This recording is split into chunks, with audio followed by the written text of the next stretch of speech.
La gente me dice, hostia, ¿cómo te lo has currado este año? Yo me lo tomo como un premio a todo el esfuerzo desde que llevo entrenando. Comencé por mi hermano, que se compró un kit de pesas y bueno, él tiene la costumbre de dejarlo todo a medias y esa no fue una excepción y la recogí yo y comencé a entrenar en casa hasta que, bueno, con mi primer sueldo me fui corriendo a apuntarme a un gimnasio y así comenzó todo. Terminé un campeonato y ahora por el siguiente, ya gané y eso ha pasado ya.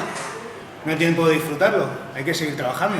En realidad, los culturistas somos deportistas a un máximo nivel. ¿Por qué? Porque trabajamos la musculatura, trabajamos la resistencia y trabajamos todo lo necesario para afrontar algo que es nuestro aspecto final en un escenario. Com a rutina, jo el que faig és com ho faig sempre al novembre, aquesta competició, estic uns 6 o 7 mesos pujant per guanyar una miqueta de massa muscular, que la dieta és menjar bastant més, el tema d'entrenos són més suaus, i després canviem tot. És tot el tema de l'entreno molt més intens i més estona amb el cardio i després menjar una miqueta menys per començar a baixar de pes, que és el que interessa a la competició. El problema que tenemos es que en todo lo que hay un valor físico, ¿vale? Es algo que todo el mundo lo quiere, pero pocos somos capaces de conseguirlo. Porque un físico espectacular a todo el mundo le gusta.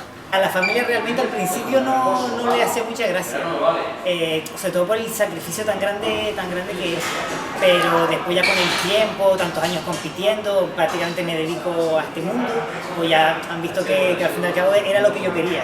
No, lo que piensa más bien la gente es que como que uno está obsesionado, ¿no?, con esto. Que veu un culturista com un noi que una noia que només pensa en el gimnàs, en la dieta, que no puc fer això, no puc fer l'altre.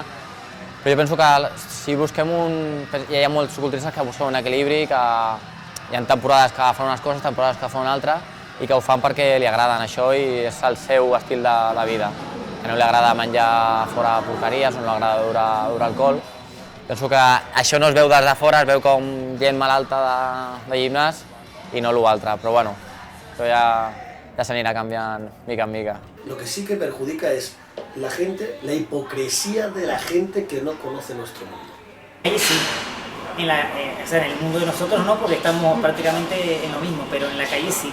La gente no lo ve bonito, no lo ve normal, no sé qué es lo que piensan. Pero... Un futbolista va por la calle y no lo reconoce, necesita una pelota para demostrar su habilidad con ese deporte, ¿vale? Un jugador de tenis necesita una raqueta y una pelota, ¿vale? Pero es que nosotros nuestro trabajo lo llevamos encima.